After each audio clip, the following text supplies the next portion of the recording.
Kanchana Yadav, now members of parliament of various parties went to visit the Palestinian ambassador. Your MP Manoj Jha was among them. Now, question number one, maybe I missed it, but did any of these MPs, let me read out their name, not just MPs actually, they were also former ministers, leaders, etc. Manishankar Iyer, Manoj Jha, Dipankar Bhattacharya, D. Raja, Mohammad Afzal, KC Tyagi, Javed Ali Khan, Muzaffar Shah, Subhashini Ali, Santosh Bhartiya, Jana Shrikant, Danish Ali, Shahid Siddiqui, Mohammad Adib, Nadeeb Khan. Have they gone and visited the Israeli ambassador? Maybe I missed it. वो गए Palestine visit करने ambassador को, क्या वो Israeli ambassador के पास गए? क्योंकि violence तो कंडेम दोनों साइड का कर रहे हैं ना। मैं आपके सवाल का जवाब दूंगी, लेकिन उसके पहले मैं यहाँ पर बीजेपी और कांग्रेस के पॉलिटिकल स्टैंड की बात हो रही है कि पहले कौन क्या बयान दिया, फिर अपने कोर्स को चेंज किया। तो मैं यहाँ पर पहले बताना चाहूंगी कि आरजेडी का स्टैंड जो पहले था वही अब भी है, और जो डिबेट है कि इसका पॉलिटिकल जो एंगल आपने शुरू में ही कहा कि वोट बैंक पर क्या इफेक्ट पड़ेगा, तो उसको भी मैं बताऊंगी।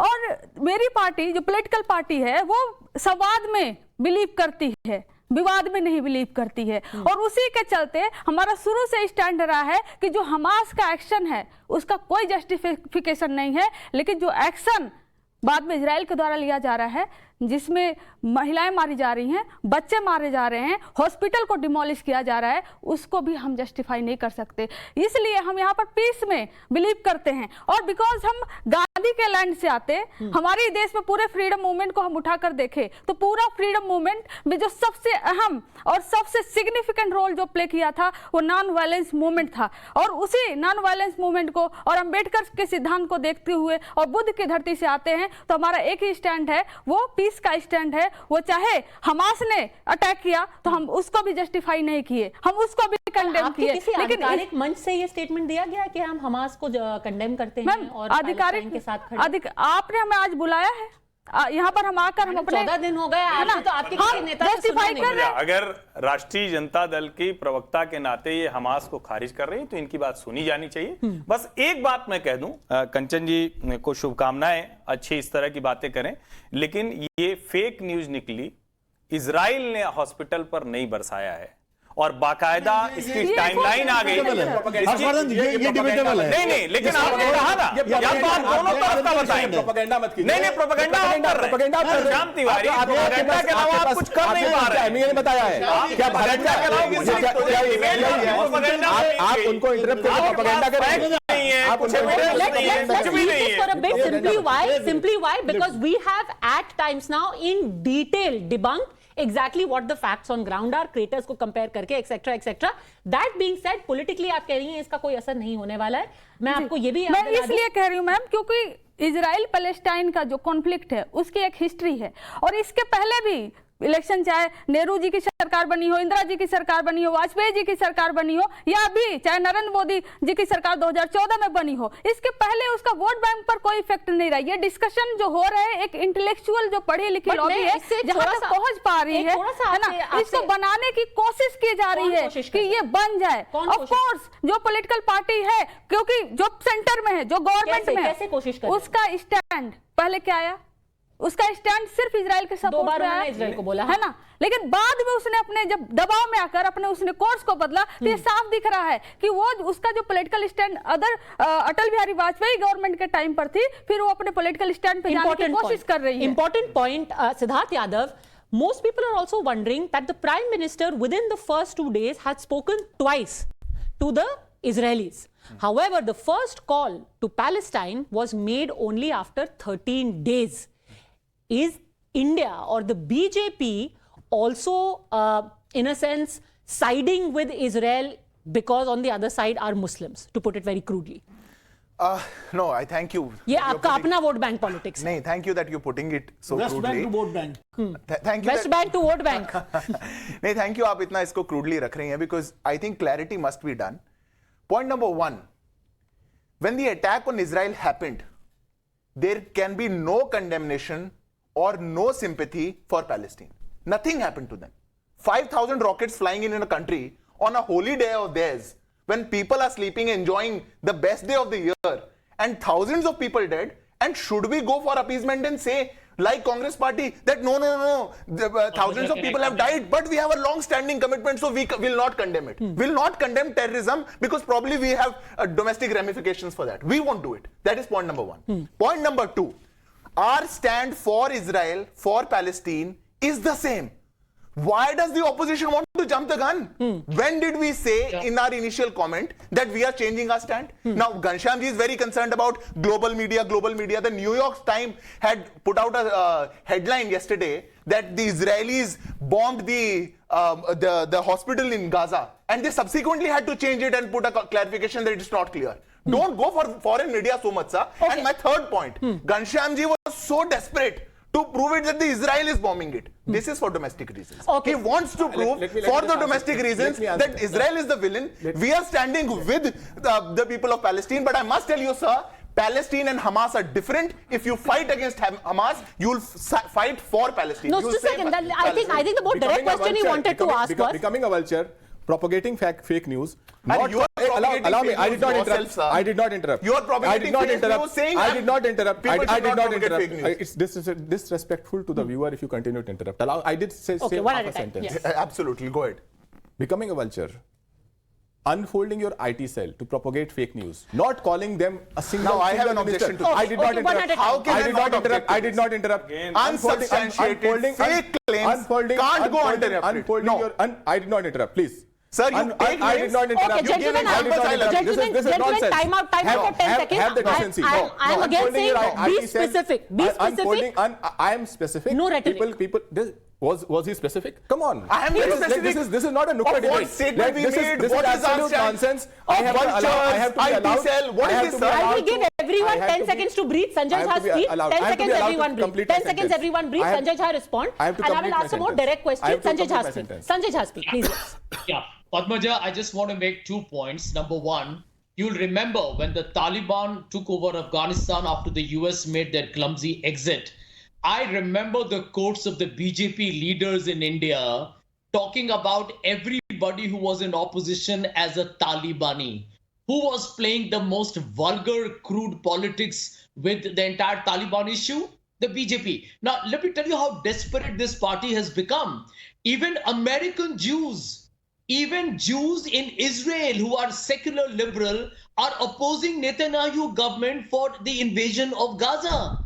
But the BJP in India is pro-Israel. I mean, the world is noticing the kind of blatant politics being done with foreign policy. This is a government that has failed on unemployment, inflation, and democracy, and is using foreign policy violence happening abroad to try and see if they can get some votes. I mean, how crude can you be? Okay. And Ghanshyam's point is absolutely on the ball, that the disinformation that has happened from India.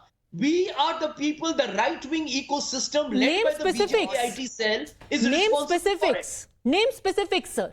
Because I remember, and because now we are going down that road, and I will just mention this once because I think this will derail our debate. I remember there were people in India who were fact-checking the beheading of 40 babies as if it makes it better if they were not beheaded, they were shot.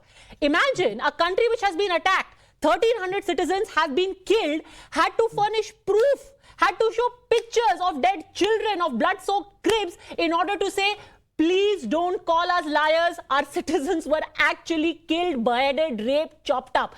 I think it is pretty sad, and it's that kind of politics which is forcing a victim. It's like telling a rape victim saying, nobody saw it happening. How can we trust whether you were really raped? That was the level of political discourse that we descended to in this country. That was my small interjection. Let's step aside. But the most substantive question that is being asked, Harshvardhanji, and again, to put it bluntly, the charges. What Sanjay Jha, what Ghanshyam Tiwari are saying, that essentially BJP क्या कर रही है? Israel के नाम पर मुस्लिमों के खिलाफ उन्होंने एक तरीके से धावा बोल दिया है. Israel basically stands for, in a way, Hindus. The Hindus are, subjected to the same thing that Jews are, and Muslims on the other side. That is the politics playing out. Padmaja, मैं सिर्फ 2-3 जो घटनाक्रम अभी तुरंत हुए हैं उसको आपके सामने रख देता हूं, दर्शकों के सामने। तालिबान के साथ खड़े होना, ये क्या किसी भी तरह की पॉलिसी हो सकती है? तालिबान के खिलाफ ही देश खड़ा होगा? तालिबान किसको मार रहा था? मुसलमानों को। रशिया और यूक्रेन इसमें क्या कोई हिंदू मुसलमान है? लेकिन चूंकि भारत सरकार ने रशिया से तेल ले लिया तो बहुत से लोग यूक्रेन के पक्षधर हो गए। डिप्लोमेसी, डिप्लोमेटिक पॉलिसी, भारत सरकार की नीति, उसको सब छोड़ दिया, हमला करने लगे। और अभी की बात कर लेते हैं, क्या भारत सरकार ने फिलिस्तीन के साथ खड़े होने में कोई ऐसी बात कही है जिसमें वो लगे कि नहीं खड़े हैं?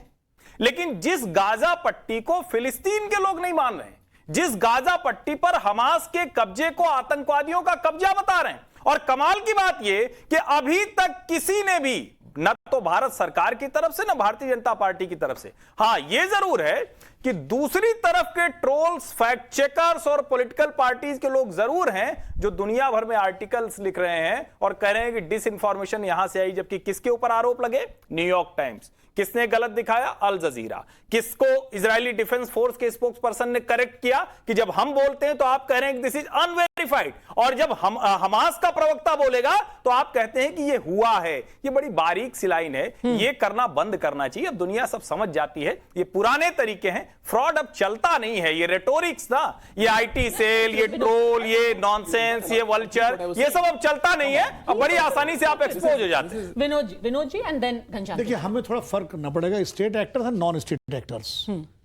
दरअसल हर तरफ, चाहे राइट विंग हो या लेफ्ट विंग हो या कोई विंग हो, स्टेट एक्टर्स ऑफिशियल पोजीशंस लेते हैं, साधु बन करके सामने आते हैं और नॉन स्टेट एक्टर्स को प्रमोट करते हैं और नॉन स्टेट एक्टर्स उनका एजेंडा आगे बढ़ाते हैं।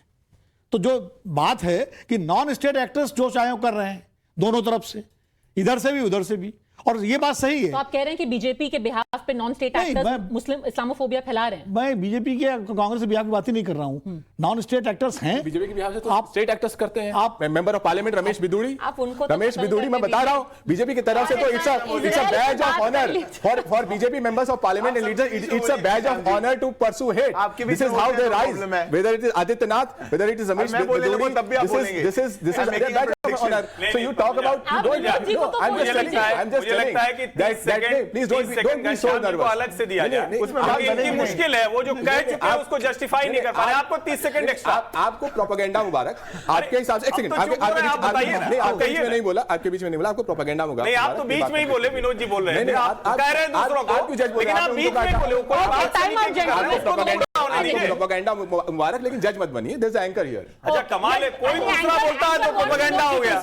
Anchor wants Vinod ji to speak, बोलिए। देखिए, मेरा कहने का मतलब है, ये ऐसा इशू है कि इजराइल को हमने राइट ऑफ डिफेंस के नाम पर क्लीन चिट दे दी है। ठीक है, जो 5000 रॉकेट फायर हुए, मारे गए लोग, और पूरी दुनिया उसको लेके स्तब्ध थी, और सारी दुनिया का जो विश्व जनमत था वो इजराइल के साथ था, और उससे फलस्तीन आंदोलन को झटका लगा है। फलस्तीन का मूवमेंट उससे बहुत पीछे हुआ है हमास के हमले से। लेकिन जिस तरह अब इजराइल आगे बढ़ता चला जा रहा है लगातार, कि मतलब ऐसा लग रहा है गाजा को बिल्कुल साफ करके ही बनेगा, तो ये भी अनजस्टिफाइड है। कहीं ना कहीं कोई ना कोई चेक तो लगना चाहिए ना। तो आप कह रहे हैं कि इंडिया डिलिबरेटली प्रो इजराइल ज्यादा टिल्ट हो रही है फॉर पॉलिटिकल रीजन? नहीं, इंडिया के बारे में देखिए, मैं नरेंद्र मोदी जी की एक बात में तारीफ करूंगा कि गल्फ को लेकर के उनकी पॉलिसी का मैं समर्थक हूं। उन्होंने जिस तरह से फिलिस्तीन और इजराइल के बीच में एक संतुलन साधा, क्योंकि इजराइल से हमारे स्ट्रेटेजिक रिलेशंस हैं, इजराइल से हमारे डिफेंस बहुत सारे वो हैं, और पहले भारत के प्रधानमंत्री थे जो फलस्तीन भी गए, इजराइल भी गए। तो उनकी इस नीति को देख करके बैलेंसिंग, जो अभी हर्षवर्धन जी कर रहे थे, इंटरनेशनल डिप्लोमेसी में आपको बैलेंस करना पड़ता है। रशिया यूक्रेन के वॉर में जिस तरह से भारत ने एक बैलेंसिंग एक्ट लिया, उसकी तारीफ तो राहुल गांधी ने भी की। और इसी तरह फलस्तीन और इसके मामले में भी भारत की विदेश नीति एक तटस्थ विदेश नीति है, लेकिन उसका इस्तेमाल भारत की घरेलू राजनीति में दोनों तरफ के लोग कर रहे हैं अपने अपने वोट बैंक को साधने के लिए, जो आपका मूल टॉपिक है। Kanchana ji, here is what it comes down to, you know, to say कि इजराइल पैलेस्टाइन का मुद्दा लेकर के हिंदू मुस्लिम किया जा रहा है by the BJP doesn't sit right, simply because remember in this year itself we had the Saudis as our guest of honor in our Republic Day parade. Then we had a state visit which just concluded. We've had a free trade agreement with the Saudis.